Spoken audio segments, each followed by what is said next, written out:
Puji nama Tuhan, Shalom. Rekan-rekan PDM yang dikasih oleh Tuhan, kita bersyukur bahwa pada malam hari ini kita diberi kesempatan lagi oleh Tuhan untuk boleh beribadah secara online. Kita percaya bahwa dimanapun kita berada, Tuhan hadir di tengah-tengah kita. Amin. Baik, sebelum kita masuk dalam hadirat Tuhan, mari bersama-sama kita satu dalam doa. Kami bersyukur ya Bapa untuk segala kasih setiamu dalam kehidupan kami. Sepanjang 2 minggu ini Tuhan kami telah menyaksikan dan merasakan kebaikan-Mu, pertolongan-Mu dalam kehidupan kami. Dan pada malam hari ini Tuhan kami rindu untuk memuji, meninggikan nama-Mu. Kami percaya Tuhan bahwa Engkau ada dimanapun kami berada saat ini dan Engkau akan melawat kami semua. Kami rindu Tuhan, biarlah hanya nama-Mu saja yang dipuji dan dimuliakan. Di dalam nama Tuhan Yesus Kristus kami siap untuk meninggikan nama Tuhan. Haleluya. Terima kasih buat kasih-Mu dalam kehidupan kami ya Tuhan. Karena itu kami mau selalu bersyukur kepada-Mu ya Tuhan. Sungguh Engkau Allah yang sangat baik bagi kami. Terima kasih Yesus Tuhan.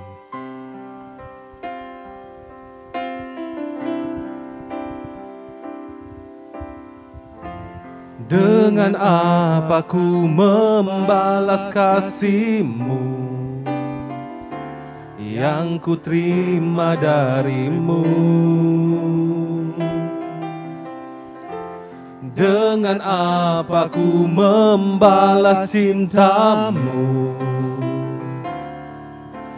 Oh Yesusku,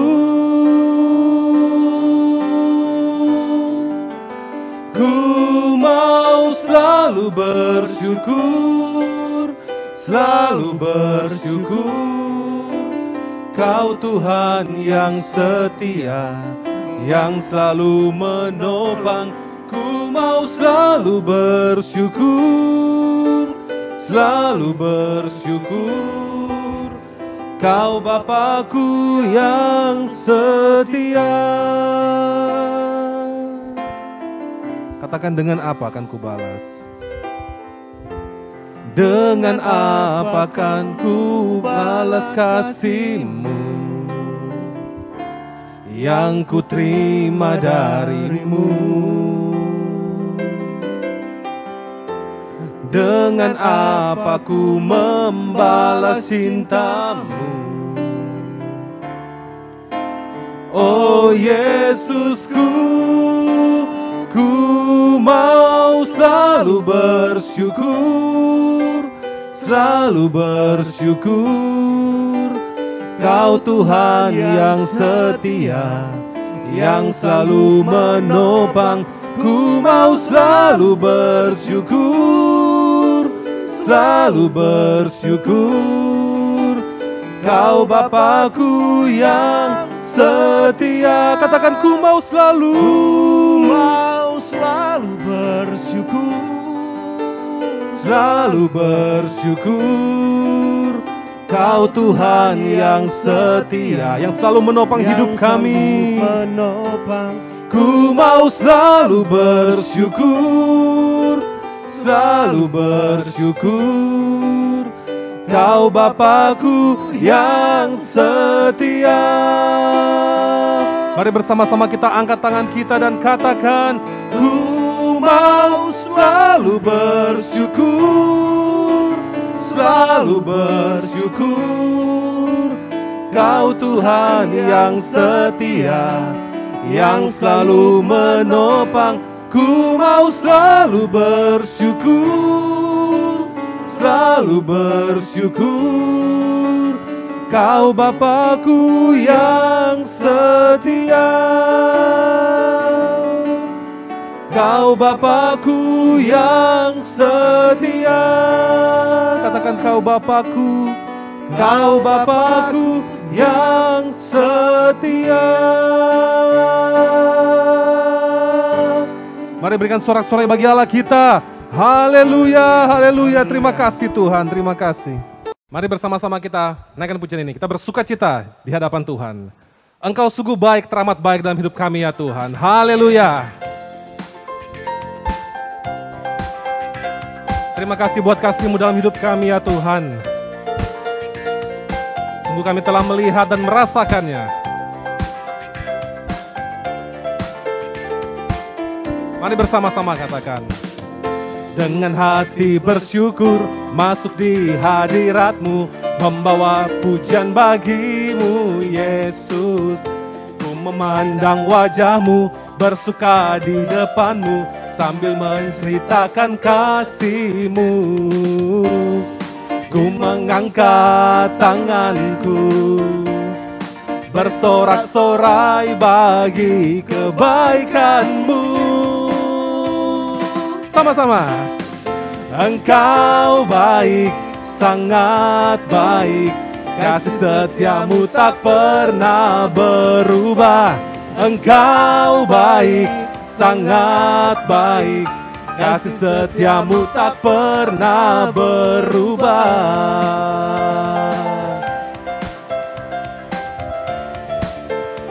Mari datang hadapan Tuhan dengan hati bersyukur. Dengan hati bersyukur masuk di hadirat-Mu, membawa pujian bagi-Mu Yesus. Ku memandang wajah-Mu, bersuka di depan-Mu, sambil menceritakan kasih-Mu. Ku mengangkat tanganku, bersorak-sorai bagi kebaikan-Mu. Mari jempolnya saudara. Engkau baik, sangat baik, kasih setia-Mu tak pernah berubah. Engkau baik, sangat baik, kasih setia-Mu tak pernah berubah. Engkau baik, sangat baik, kasih setia-Mu tak pernah berubah. Engkau baik, sangat baik, kasih setia-Mu tak pernah berubah.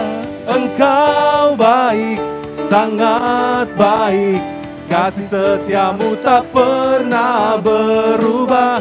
Katakan Engkau baik, sangat baik, kasih setia-Mu tak pernah berubah. Haleluya, berikan tepuk tangan terbaik bagi Allah kita. Haleluya. Puji nama Tuhan, kita akan mempersiapkan diri kita untuk mendengar firman Tuhan. Kita percaya bahwa rancangan Allah yang terbaik dalam kehidupan kita. Kami menantikan janji-Mu ya Tuhan dalam kehidupan kami. Dan kami tetap mengharapkan yang terbaik terjadi dalam kehidupan kami ya Tuhan. Terima kasih Yesus. Terima kasih buat rancangan-Mu yang sempurna bagi setiap kami ya Tuhan. Terima kasih ya Tuhan.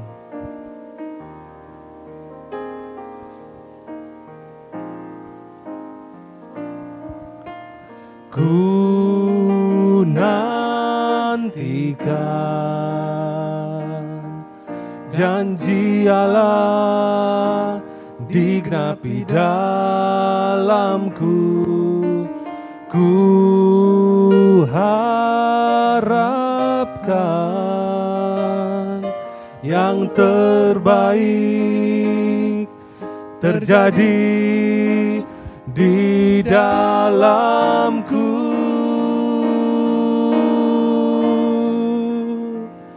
Yang ku tahu Dia kerjakan seturut firman-Nya bagi kemuliaan-Nya. Yang ku yakin Dia sediakan seturut kasih-Nya bagiku.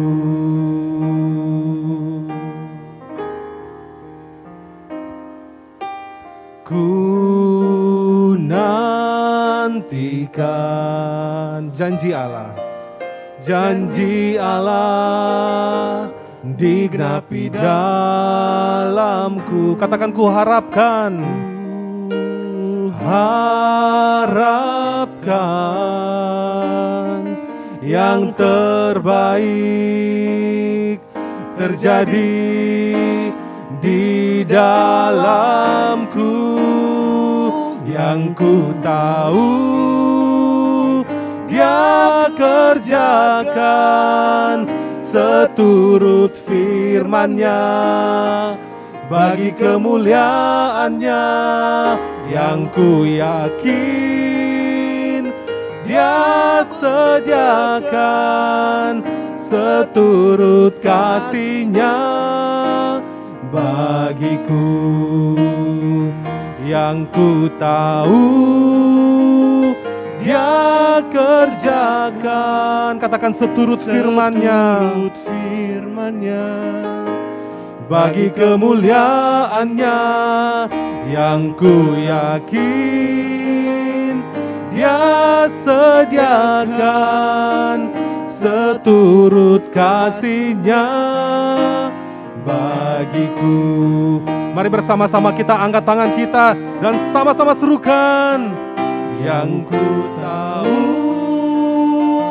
Dia kerjakan seturut firman-Nya bagi kemuliaan-Nya. Yang ku yakin Dia sediakan seturut kasih-Nya bagiku. Seturut kasih-Nya bagiku. Seturut kasih-Nya, seturut kasih-Nya bagiku.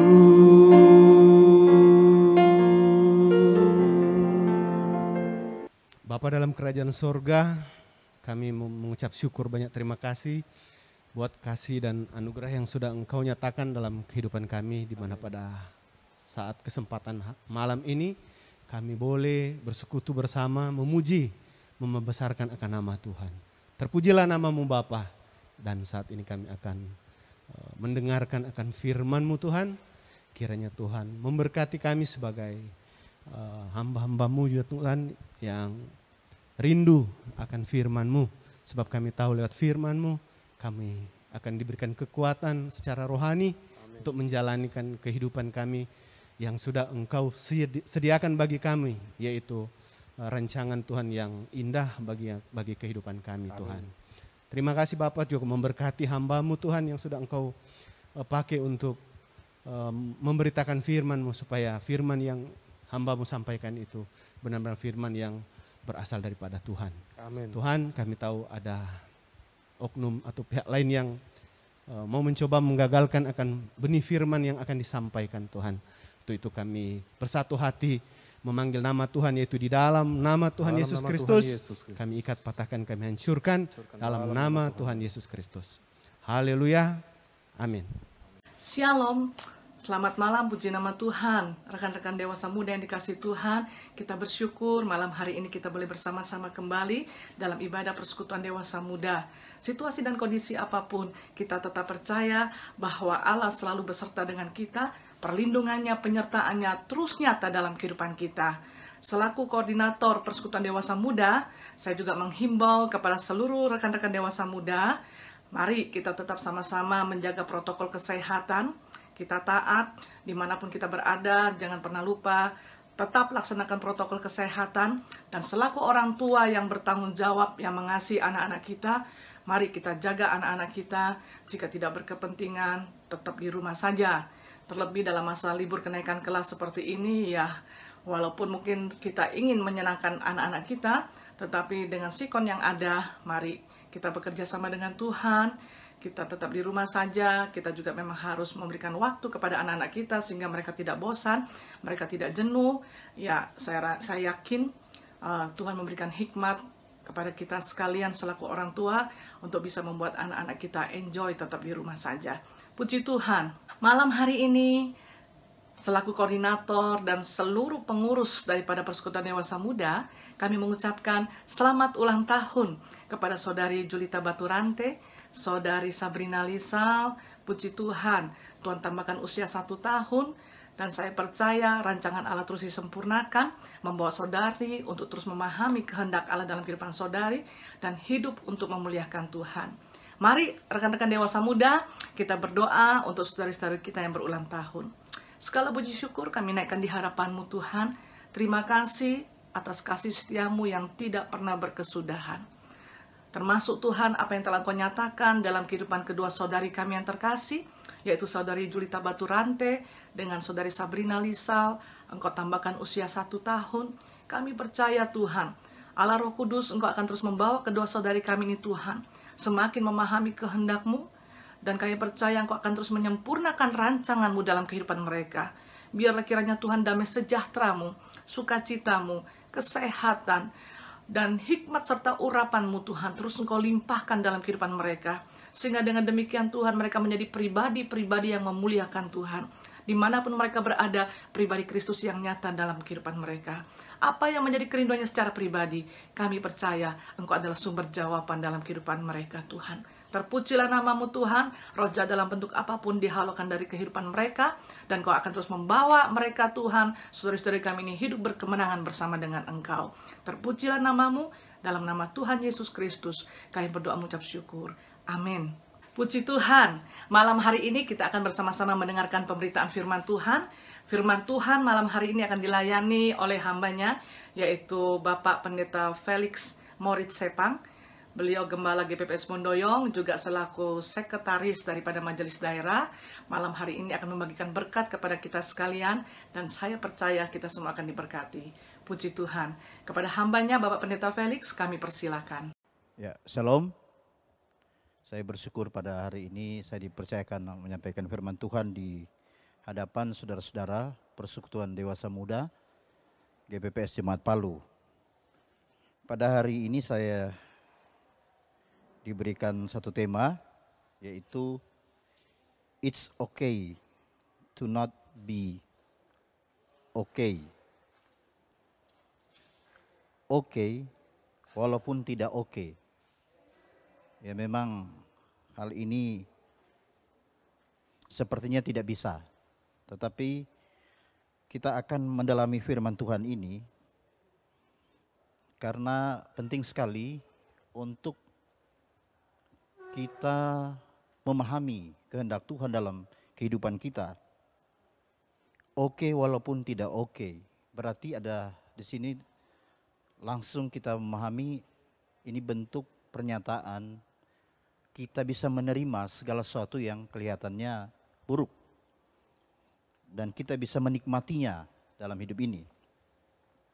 Memang ada kalanya kehidupan ini membingungkan. Ya. Kenapa? Karena kenyataan yang kita alami adalah yang kita alami itu adalah suatu kenyataan yang tidak ideal. Ya, tidak memenuhi harapan atau keinginan kita, tidak memenuhi seluruh ekspektasi kita, ya, atau harapan kita yang ada di lubuk hati kita dalam melihat hidup ini. Kenapa demikian? Karena kita menemukan bahwa hidup kita susah, ya, pendapatan pas-pasan, kita ada sakit penyakit, kemudian mungkin orang tua tidak harmonis, keluarga tidak rukun, keluarga tidak membantu kita, dan pasangan hidup jadi sepertinya tidak seimbang, ada sesuatu yang tidak menyenangkan, dan lain-lain. Itulah kenyataan hidup yang bisa kita alami ataupun ada yang sementara ini mengalaminya. Dengan kenyataan hidup ini maka timbul sesuatu yang juga buruk. Kita tidak bahagia, ya, kita tidak bersemangat. Bagaimana mau bersemangat kalau keadaannya dalam keadaan seperti itu? Semuanya tidak mendukung dan lain sebagainya. Kemudian ada ketidakpuasan, selalu mengeluh, ya, karena kenyataan yang dialami. Kemudian timbul juga suatu perasaan membenci diri sendiri, ya, membenci diri karena kenapa saya seperti ini, orang lain tidak seperti saya selalu rugi, orang lain tidak seperti saya selalu disudutkan, orang lain tidak seperti saya, dan lain sebagainya. Saya selalu salah dan lain sebagainya. Kemudian kenyataan-kenyataan yang negatif ini akan menimbulkan satu perasaan antipati kepada orang lain. Dan kemudian juga akhirnya membesar menjadi seorang yang antisosial, tidak mau bergaul atau tidak mau bersosialisasi dengan yang lain karena kenyataan yang kita alami ataupun yang sementara dijalani. Juga ada hal yang kemudian kita merasa selalu harus dimengerti orang lain. Ya, karena kita merasa kita orang yang harusnya ditolong oleh orang lain. Sehingga kita selalu mengharapkan untuk selalu dimengerti oleh orang lain. Kemudian timbul juga kita akhirnya merasa rendah diri, ya, merasa minder, merasa tidak berharga. Itu karena kenyataan yang ada. Kita melihat diri kita bandingkan dengan orang lain dan kita merasa rendah diri. Dan yang lebih parah lagi, dalam keadaan yang seperti ini kita kemudian menyalahkan Tuhan. Dengan mengatakan Tuhan tidak adil, tidak peduli, dan lain-lain. Di satu sisi juga karena kita merasa kurang, kita hidup ini kita hanya mengejar, akhirnya menjadi kehidupan yang hanya mengejar pemenuhan materi. Ya, karena kita butuh itu untuk memperbaiki diri kita supaya kita kelihatan bernilai di hadapan orang lain. Ya, jadi kita mengejar terus pemenuhan materi. Kemudian ada penyakit yang timbul di hati kita, yaitu penyakit iri dan dengki. Itu menjadi penyakit hati. Ya.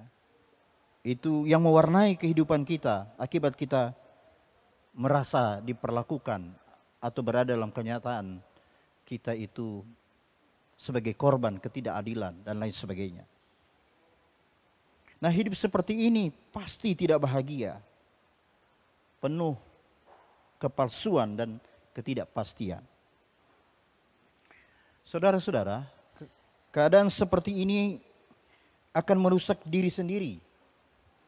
Kalau kita pertahankan keadaan seperti ini, akan merusak diri kita sendiri. Kita akan kehilangan jati diri. Dan bahkan kemudian juga bisa merusak orang lain. Bisa merusak lingkungan atau komunitas. Dan yang kemudian yang parahnya adalah akan merusak iman. Atau iman tidak akan bertumbuh dalam kondisi seperti ini. Seperti dalam ayat berkata kalau benih itu jatuh di tanah yang berumput duri, benih itu tumbuh, tapi kemudian benih itu akan dijepit oleh semak belukar itu. Sehingga dia tidak bisa tumbuh secara baik. Nah, ini bisa diartikan seperti itu. Segala sesuatu yang ada di sekeliling kita ketidakbisaan kita menerima diri kita ini akan membuat iman kita rusak. Dan itulah salah satu tujuan iblis untuk menjebak kita dalam situasi dan konsep-konsep pemikiran yang seperti itu. Oleh karena itu saudara, untuk tidak terjebak pada pola kehidupan seperti itu, maka kita perlu belajar firman Tuhan. Di situ kita akan menemukan apa jawaban dari segala pergumulan kita. Dari cara pandang kita harus sesuaikan dengan firman Tuhan. Supaya kita dapat menerima diri kita di tengah-tengah dinamika naik turunnya grafik kehidupan kita. Supaya kita dapat bertahan, dapat survive dalam sikon yang tidak baik itu. Kemudian kita dapat menemukan kebaikan-kebaikan Tuhan dan hal-hal yang baik dari setiap hal yang sepertinya tidak baik. Itu bisa kita temukan dalam pembelajaran kita terhadap firman Allah. Firman Allah adalah kunci untuk menjawab semua ini. Saya mengajak kita membuka dalam Yesaya pasal 55 ayat 8 dan ayat 9. Kita baca sama-sama. Sebab rancanganku bukanlah rancanganmu dan jalanmu bukanlah jalanku. Demikianlah firman Tuhan. Seperti tingginya langit dari bumi, demikianlah tingginya jalanku dari jalanmu, dan rancanganku dari rancanganmu. Jelas di sini, konsep kita itu berbeda dengan konsep Tuhan. Pikiran Tuhan itu berbeda dengan pikiran kita. Saudara, dikatakan rancangan Tuhan bukan rancangan manusia. Kemudian jaraknya itu antara rancangan Tuhan dan manusia itu seperti jarak langit dan bumi. Langit dari bumi. Begitu panjang dan begitu memiliki jarak yang sangat jauh. Begitu nyata perbedaannya. Jadi maunya Tuhan bukan seperti maunya kita. Ya. Itu yang harus kita pahami. Prinsip ini adalah prinsip yang penting untuk kita pahami supaya kita bisa menerima keadaan diri kita yang saat ini dalam keadaan yang sepertinya tidak baik itu. Maunya Tuhan berbeda dengan maunya kita. Kemudian kehendak Tuhan bukan seperti kehendak kita. Apa yang kita harapkan belum tentu menjadi kenyataan. Ya. Kita tidak bisa memaksakan kehendak Tuhan sesuai dengan kehendak kita. Kita tidak bisa paksa, saudara. Kita ingin seperti ini, tapi Tuhan tidak seperti itu. Itu harus kita tahu. Dan itu bicara kedaulatan Tuhan. Justru, ya, kalau kita melihat konsep Alkitab, justru kehendak kita harus ditundukkan pada kehendak Tuhan. Kita tidak boleh paksa idealnya kita ini sama dengan idealnya Tuhan. Tidak bisa seperti itu. Kita harus menundukkan kehendak kita pada kehendak Tuhan. Jadi kuncinya di sini adalah berserah kepada kedaulatan Tuhan. Saya ulang, kuncinya di sini adalah berserah pada kedaulatan Tuhan. Kita harus mampu menerima apa yang ada, yang terjadi. Bahkan mencintainya. Kita bisa berdamai dengan situasi kita. Dan bisa mengucap syukur. Inilah prinsip yang harus kita tahu. Supaya kita bijaksana di dalam menyikapi semuanya ini. Yang kedua, kita harus memahami betapa luar biasanya kasih Kristus dalam kehidupan kita. Nanti kita baca dalam Efesus 3 ayat 18. Dalam Efesus 3 yang ke-18 di situ dikatakan Paulus berdoa supaya orang percaya atau jemaat dapat memahami betapa lebarnya, panjangnya, tingginya, dan dalamnya kasih Kristus. Saudara, ada orang yang tidak paham tentang betapa luar biasanya kasih Kristus dalam kehidupan dirinya sebagai orang percaya. Mereka tidak mengerti karena mereka memang tidak suka mempelajari firman Allah. Mereka lebih pada pendapat-pendapat, filsafat-filsafat dunia ini.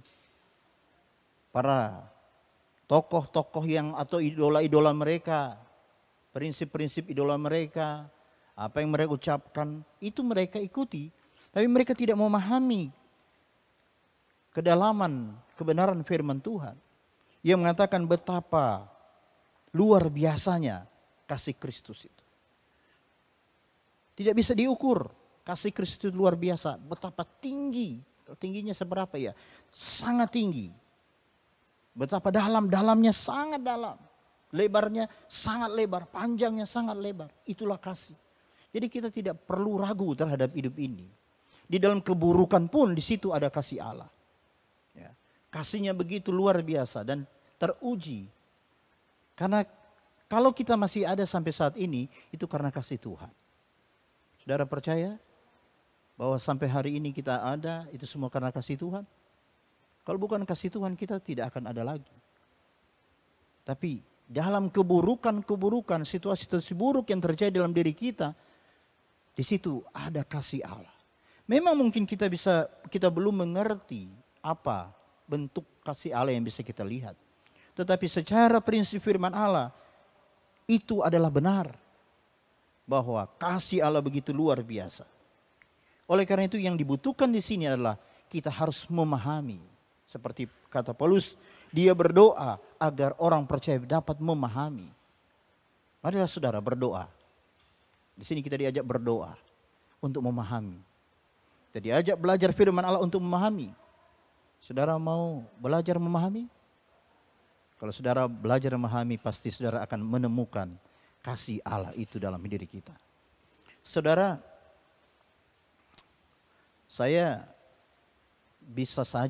kalau saya bisa saja saya tidak mampu untuk memahami, atau tidak, bisa saja saya merasa menjadi korban ketidakadilan hidup ini. Kalau istri saya lumpuh di kursi roda, anak saya Down syndrome, dan pelayanan begitu, termasuk ada penderitaannya. Dan banyak tanggung jawab yang harus dilakukan. Mestinya saya tidak kuat menghadapi semua itu. Karena kenyataan itu, kalau dibandingkan dengan orang lain memiliki keadaan yang lebih baik secara fisik, secara kemampuan finansial, secara yang lain-lain. Itu orang lain mungkin lebih. Tetapi kalau saya sampai saat ini masih berdiri, itu kasih Allah yang luar biasa. Makanya saya berusaha belajar tidak terlalu banyak memprotes Tuhan, menyalahkan orang lain dalam hidup ini. Tapi saya belajar menerima, kita belajar untuk memahami apa bentuk kasih Allah di dalam diri kita dalam kondisi yang sulit. Saudara, Yesus tidak hanya menyelamatkan kita, tapi dia juga memelihara kita. Yesus menyertai kita, memberi kemampuan dan kemenangan dalam kehidupan kita. Jadi dia memberikan pelayanan yang komplit dalam diri kita. Itulah kasihnya yang luar biasa. Dia sudah selamatkan kita, puji Tuhan. Kita bisa diselamatkan oleh Tuhan. Tapi tanggung jawab Tuhan tidak berhenti ketika dia menyelamatkan kita. Dia memberikan suatu pelayanan atau suatu hal yang luar biasa. Kasih karunia yang dilimpahkan, dia memelihara, dia menyertai. Dan saya ulang, dia memberi kemampuan, bahkan kemenangan dalam kehidupan kita. Bukankah itu bukti kasih Tuhan? Kalau saudara bisa menang hari ini, saudara bisa hadir dalam ibadah online ataupun ibadah langsung, itu karena Allah yang menyertai dan memberikan kemenangan. Dan saya percaya saudara, ketika mendengarkan firman Tuhan ini, saudara mendapat kemenangan dari Tuhan. Saudara dibebaskan, pola pikir kita diubah oleh Tuhan, supaya kita bisa memandang secara positif setiap apa yang terjadi dalam kehidupan kita. Ingat, dalam Mazmur 23 dikatakan Tuhan adalah gembala yang baik. Sekalipun aku berjalan dalam lembah kekelaman, gada dan tongkat Tuhan menyertai.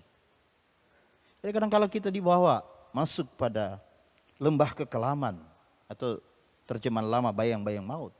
Tapi di situ ada penyertaan Tuhan. Jadi kita tidak boleh merasa diri dipojokkan, kita tidak boleh merasa diri tidak dilindungi. Dalam keadaan sulit sekalipun, di situ ada pemeliharaan Tuhan. Di situ ada campur tangan Tuhan yang luar biasa. Ini kalau kita mencoba memahami. Tapi kalau kita tidak mau memahami, maka kita akan tergilas dengan sesuatu yang kita katakan buruk itu. Kita akan menjadi orang yang tidak berdaya dan tidak akan produktif dan tidak akan berguna untuk hormat kemuliaan bagi nama Tuhan. Yang ketiga, saudara, Tuhan tahu jalan hidup kita. Kalau saudara baca dalam Ayub pasal 23 ayat yang ke-10. Tuhan tahu jalan hidup kita. Tuhan tahu semuanya. Jangan berkata Tuhan tidak melihat saya atau Tuhan melupakan saya. Tidak. Semua Tuhan mengerti kita. Ya, dia mengerti. Dia peduli. Tuhan tahu semuanya. Kalau keadaan kita tidak baik bukan berarti Tuhan tidak peduli atau tidak tahu. Tuhan sangat mengetahuinya. Kenapa Tuhan bisa tahu? Bukan karena saja dia Allah Maha Tahu. Tetapi Tuhan Yesus pernah jadi manusia dan merasakan apa yang dirasakan oleh manusia. Jadi dia bukan saja melihat dari sorga dan tahu, oh kita ini dalam hidup yang penuh kesulitan. Tidak. Kita hidup dalam kehidupan yang tidak nyaman, tidak. Tapi dia juga pernah menjadi manusia. Itulah kehebatan Tuhan kita. Dia tahu seluruh jalan hidup kita. Dan juga dia pernah merasakan bagaimana seorang manusia yang penuh pergumulan itu. Bagaimana manusia menjadi manusia yang memiliki kekurangan. Karena dia tahu, dia pernah lapar, dia pernah haus, dan hatinya pernah terkoyak-koyak oleh hinaan. Dia pernah mengalami masalah-masalah. Bahkan dia ketika di Taman Getsemani, dia tidak mampu lagi. Dia berkata, kalau boleh lakukan cawan ini. Tetapi kehendak-Mu lah Bapa yang terjadi. Dan bahkan dia harus dihibur oleh malaikat yang diutus. Karena begitu dia mengalami tekanan dalam hidupnya. Jadi Tuhan merasakan apa yang saudara rasakan. Jadi jangan ada sesuatu pemikiran yang berkata, Tuhan tidak memperhatikan, Tuhan tidak tahu. Tuhan sangat tahu dan pengalaman menjadi orang yang hidup sebagai manusia. Seringkali apa yang kita alami itu, sesuatu yang tidak menyenangkan itu hanyalah ujian supaya kita bisa keluar seperti emas. Ya, ketika kita keluar seperti emas, itulah yang Tuhan harapkan. Yang keempat, saudara, kita harus tahu prinsip firman Allah, yaitu indah pada waktunya. Dalam Pengkhotbah 3, ayat 1 dan ayat 4, dikatakan, ada waktu menangis, ada waktu tertawa, semua indah pada waktunya. Mungkin hari ini kita menangis, tapi besok kita akan tertawa. Ya. Jadi saudara akan menjadi lengkap, komplit pengalaman hidup kita. Dan kita menjadi pribadi-pribadi yang tangguh. Karena kita menaati waktunya Tuhan. Jangan memaksakan kehendak kepada Tuhan. Kalau kita lagi dalam masa-masa seperti ini, masa-masa sulit, tentu ada waktunya Tuhan. Kita akan melihat masa-masa yang akan menyenangkan. Saudara, itulah kedaulatan Tuhan. Kuncinya kembali kepada kedaulatan Tuhan. Dan kita orang-orang percaya, kita masuk ke dalam itu. Dan kita berkata, baik, selalu baik. Walaupun situasi tidak baik. Oke, walaupun tidak oke. Itulah seorang yang memiliki kepercayaan kepada Tuhan. Yang kelima, saudara. Tuhan ingin ada figur-figur seperti Ayub. Ya. Saudara, kita tahu cerita Ayub. Kalau kita baca dalam Ayub pasal 1 ayat 8 dikatakan Tuhan itu membanggakan Ayub sebagai hamba yang setia. Dia berkata kepada iblis, engkau sudah menjelajahi bumi, apakah engkau melihat hambaku Ayub? Seorang yang luar biasa, yang setia. Nah, figur Ayub ini dibanggakan oleh Tuhan. Dan mungkin saya dan saudara itu digiring oleh Allah. Atau lagi sementara diproses oleh Allah. Bisa seperti pribadi-pribadi yang bisa dibanggakan. Seperti Ayub. Ayub setia bukan hanya karena dalam keadaan senang. Tetapi dalam keadaan susah pun Ayub dapat tampil sebagai hamba yang setia. Itulah yang Tuhan inginkan. Itulah dikatakan diproses oleh Tuhan dan keluar seperti emas. Saudara yang dikasihi oleh Tuhan, mari kita renungkan bagaimana apa yang dialami oleh Ayub. Hasil kesetiaan Ayub, kemudian dia mendapat lebih dari yang pernah dia punya. Kita baca dalam Ayub 42, di situ kita melihat hasil kesetiaan Ayub. Kemudian kita baca Ayub 42 ayat 5, di situ kita menemukan dengan peristiwa yang menyedihkan dan penuh kesengsaraan. Disitulah dia mengenal Allah secara pribadi. Bukankah situasi yang sulit itu berakhir dengan sesuatu yang positif? Bukankah di sini Allah mau sebenarnya Ayub memiliki suatu pengenalan pribadi dengan Tuhan lewat masalah itu? Dan bukankah itu juga mungkin yang Allah sementara inginkan bagi saya dan saudara dalam situasi-situasi seperti ini? Kita bisa mengenal Allah bukan dari kata orang, kata Ayub. Tapi aku sendiri mendengar, aku sendiri melihat. Dan ini suatu pengalaman yang luar biasa. Banyak orang yang tidak punya pengalaman seperti ini. Pengalaman ini saya dan saudara bisa alami. Kalau kita mempunyai sikap yang benar terhadap apa yang kita sementara alami saat ini. Saudara, saya ingin kita mengenal Allah secara pribadi. Sebab keimanan kita akan kuat kalau kita mengenal Tuhan secara pribadi. Lewat apa kita bisa mengenal Tuhan? Salah satunya lewat masalah-masalah yang kita rasa ini sebagai sesuatu yang tidak adil, sesuatu yang sulit, sesuatu yang tidak menyenangkan. Tapi disitulah pintu masuk yang Allah buat bagi kita untuk mengenal Allah secara pribadi. Bukankah kita rindu ketemu Tuhan? Saya rindu ketemu Tuhan. Suatu saat ketika saya berpulang, saya ketemu Tuhan. Saya rindu. Bagaimana Tuhan yang selama ini saya tahu lewat firman Allah, nanti saya akan lihat secara langsung. Ya. Nah, oleh karena itu pengalaman-pengalaman iman yang kita hadapi sementara kita hidup di dunia ini harus kita syukuri. Jadikanlah itu pengalaman iman, semua tantangan-tantangan yang ada.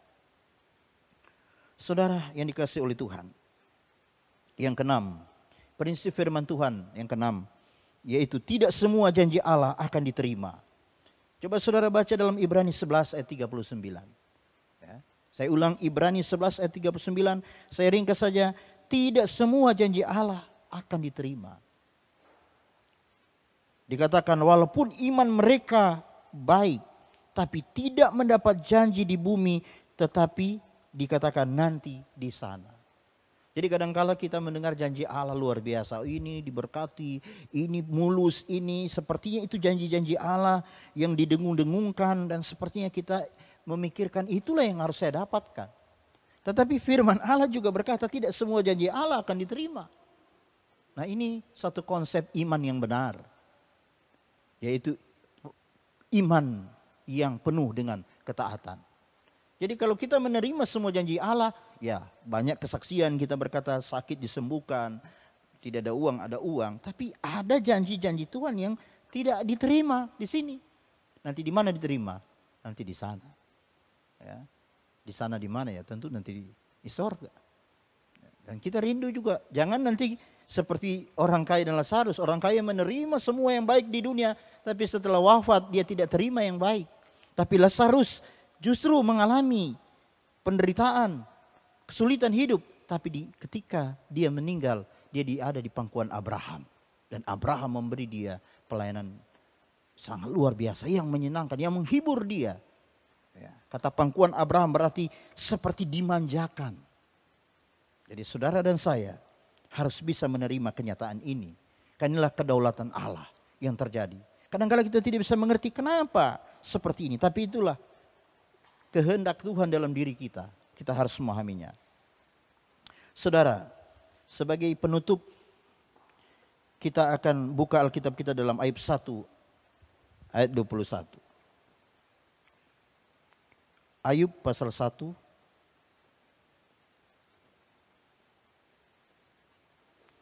ayat ke-21.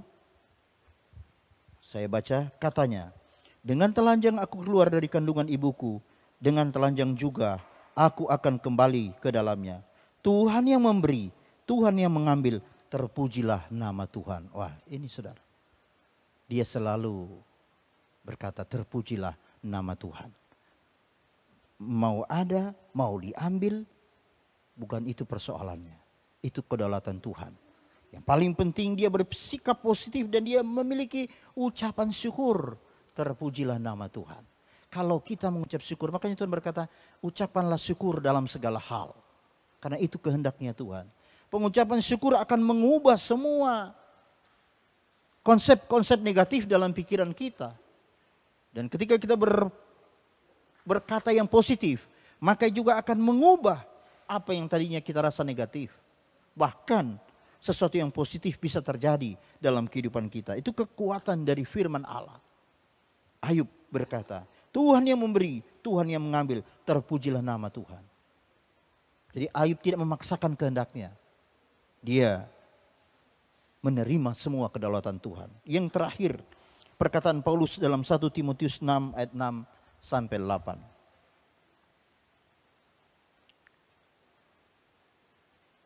Satu Timotius pasal 6 ayat 6 sampai 8. Saya baca. Memang ibadah itu kalau disertai rasa cukup memberi keuntungan besar. Sebab kita tidak membawa sesuatu apa ke dalam dunia dan kita pun tidak dapat membawa apa-apa keluar. Asal ada makanan dan pakaian, cukuplah. Wah, ini adalah satu perkataan yang luar biasa. Menerima apa adanya. Ya. Jadi tidak terlalu berpikiran tinggi-tinggi. Tidak terlalu berusaha memaksakan diri untuk sama dengan orang lain. Paulus berkata, asal ada makanan dan pakaian, cukuplah. Apakah kita tidak bisa lebih diberkati lebih dari itu? Bisa saja, karena itu kedaulatan Tuhan. Tetapi ada suatu penerimaan pada diri sendiri. Kita bisa mengucap syukur dalam keadaan yang seperti ini. Kita tidak memaksakan Tuhan harus memberikan seperti orang lain. Apakah Paulus itu punya keinginan? Ya punya keinginan, tapi dia mengerti kehendak Allah. Apakah Paulus layak hidup dalam kehidupan yang nyaman? Ya, dia layak, tapi dia juga memahami kehendak Allah. Sekalipun seolah-olah sulit dalam hidupnya dari penjara ke penjara dan dalam keadaan yang terhina, tapi dia tidak memprotes Tuhan. Dia malah berbangga karena dia bisa memiliki iman, yaitu iman yang penuh dengan ketaatan pada kehendak Allah. Sebab kita tidak membawa sesuatu apa ke dalam dunia dan kita pun tidak dapat membawa apa-apa keluar. Itulah yang kita saksikan di dalam kalau kita ikuti pemakaman. Tidak ada yang dapat kita bawa keluar selain hati kita, roh kita, jiwa kita kembalikan kepada Tuhan. Untuk menjadi hamba-Nya Tuhan, menjadi orang-orang yang berserah kepada kedaulatan Tuhan. Nah inilah saudara, jadi biarlah firman Allah ini akan mendorong kita, memberi kita kekuatan, kita bertahan dalam situasi apapun dan selalu mengucap syukur. Dan pastilah Alkitab berkata Tuhan tidak memberikan pencobaan melebihi kekuatan kita. Dia tahu kita mampu dan juga dia menyertai kita. Saudara percaya Tuhan menyertai saya dan saudara? Inilah firman Allah bagi kita pada saat ini. Tuhan Yesus memberkati. Haleluya. Kita berdoa. Tuhan, kami bersyukur atas firman-Mu ini. Berkati semua saudara-saudara yang mendengarkan pemberitaan firman Allah ini. Biarlah mereka dikuatkan oleh Tuhan. Yang lemah Tuhan kuatkan, yang memiliki persoalan Tuhan berikan jalan keluar, yang masih dalam kebingungan Tuhan berikan kepastian. Tuhan memberikan pemeliharaan kepada kami semua, mulai hari ini sampai selama-lamanya. Tuhan mengerti sakit penyakit kami, Tuhan mengerti masalah kami, masalah rumah tangga, masalah hidup, profesi, karir, pelayanan. Kami percaya Tuhan mengerti semuanya. Dan Tuhan berikan kami iman yang kuat untuk menghadapi segala situasi. Dan kami memiliki hati yang mengucap syukur kepada Tuhan. Segala tekanan-tekanan dari kuasa kegelapan kami patahkan, hancurkan dalam nama Tuhan Yesus Kristus. Terpujilah nama Tuhan. Inilah doa kami berdoa mengucap syukur. Haleluya. Amin. Shalom. Puji Tuhan, saya percaya semua kita diberkati melalui pemberitaan firman yang disampaikan oleh hambanya. It's okay to not be okay. Situasi yang tidak mudah untuk kita hadapi dan kita jalani, tetapi menjadi mudah dan bisa kita lalui karena Dia selalu bersama dengan kita dan Dia akan terus membawa kita untuk hidup berkemenangan, selalu berada di atas situasi dan kondisi apapun. Puji Tuhan. Kepada Bapak Pendeta Felix Morit Sepang, kami mengucapkan terima kasih untuk pelayanan Bapak pada saat malam hari ini yang boleh memberkati kami semua dari Persekutuan Dewasa Muda GPPS Jemaat Palu. Kita akhiri ibadah Persekutuan Dewasa Muda kita pada saat malam hari ini. Mari kita berdoa. Segala puji syukur kami naikkan di hadapan-Mu Tuhan. Terima kasih Engkau telah menyertai jalannya ibadah dari awal hingga akhirnya. Terima kasih buat kehadiran-Mu. Terima kasih buat lawatan-Mu. Kami percaya Tuhan, Engkau melawat kami pribadi lepas pribadi. Dimanapun kami berada, Engkau menjumpai kami. Terima kasih Tuhan. Dan biarlah Engkau kiranya terus memampukan kami Tuhan, untuk kami selalu hidup berkemenangan, situasi dan kondisi apapun Tuhan. Kami tetap oke, karena fokus kami adalah Engkau, dan tujuan hidup kami adalah Engkau Tuhan. Dan kami percaya Engkau tidak pernah meninggalkan kehidupan kami sesaat apapun juga. Situasi dan kondisi apapun, Engkau selalu bersama dengan kami Tuhan. Penyertaan-Mu, pembelaan-Mu, terus sempurna dalam kehidupan kami. Memberkati seluruh dewasa muda Tuhan, yang sakit Tuhan sembuhkan, yang susah Tuhan hiburkan, yang saat ini mengalami pergumulan Tuhan dalam masalah rumah tangga.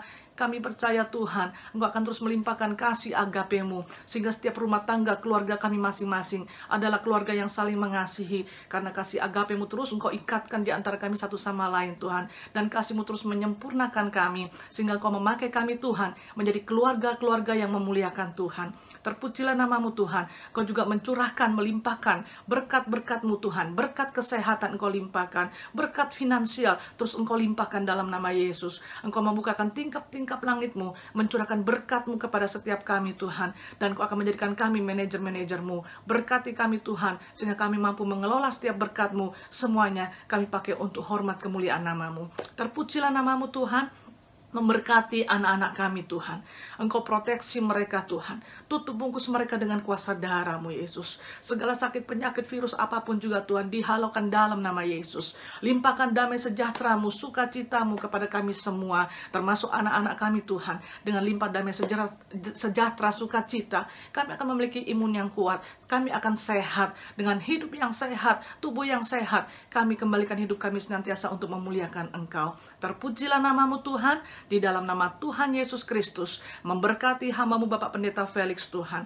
Di dalam pelayanannya, tanggung jawab yang Kau percayakan, Engkau terus menambahkan visi-visi-Mu, pengurapan-Mu Tuhan kepada hamba-Mu. Dan kami percaya Engkau akan terus memampukan hamba-Mu Tuhan. Terlebih hati misi yang Kau berikan kepada keluarga hamba-Mu dan seluruh keluarga besar daripada GPP Jemaat Bondoyong, untuk menjangkau suku-suku Lauj Tuhan. Kami percaya Tuhan Kau akan terus menambahkan segala sesuatunya kepada hamba-Mu. Engkau memakai Tuhan hamba-Mu dengan keluarganya Tuhan, untuk menjadi alat kemuliaan-Mu, menjangkau suku-suku terpencil untuk menjadi warga negara kerajaan sorga. Kami percaya Tuhan, berkat kesehatan, semuanya Engkau akan limpahkan dalam kehidupan hamba-Mu. Terpujilah nama-Mu Tuhan, Engkau Allah yang baik. Kami juga berdoa saat ini Tuhan untuk negeri kami. Engkau memberkati Tuhan. Segala bala sakit penyakit apapun juga Tuhan, dari virus-virus yang ada Tuhan, dibersihkan dalam nama Yesus. Engkau juga berikan hati yang taat kepada seluruh lapisan masyarakat Tuhan, untuk mereka boleh taat menjalankan prokes Tuhan. Dan kami percaya dalam waktu dekat ini Tuhan, semuanya akan bisa teratasi Tuhan, dengan cara-Mu Tuhan. Memberkati Bapak Presiden Jokowi, dengan semua yang terkait di dalam mengatasi permasalahan pandemi yang ada di negeri ini Tuhan, yaitu COVID-19 ini Tuhan, dengan berbagai macam jenis varian yang ada. Engkau memberikan hikmat-Mu Tuhan, dan hati yang bijaksana kepada semua tim medis Tuhan. Kau kiranya memberikan hikmat dan kekuatan, kesehatan senantiasa, sehingga Tuhan semua permasalahan yang ada ini Tuhan bisa teratasi atas pimpinan-Mu dan tuntunan-Mu Tuhan. Terima kasih Bapa. Kami berdoa ini Tuhan di dalam nama Tuhan Yesus Kristus. Kami berdoa mengucap syukur. Saudara-saudara yang dikasih oleh Tuhan, terimalah berkat dari Allah Bapa dan Tuhan kita Yesus Kristus, serta dalam persekutuan Roh Kudus-Nya ada menyertai kita sekalian, memberikan hati yang bijaksana, dan terus membawa kita hidup berkemenangan mulai saat ini sampai Tuhan Yesus datang kembali. Amin. Puji Tuhan, Tuhan Yesus memberkati.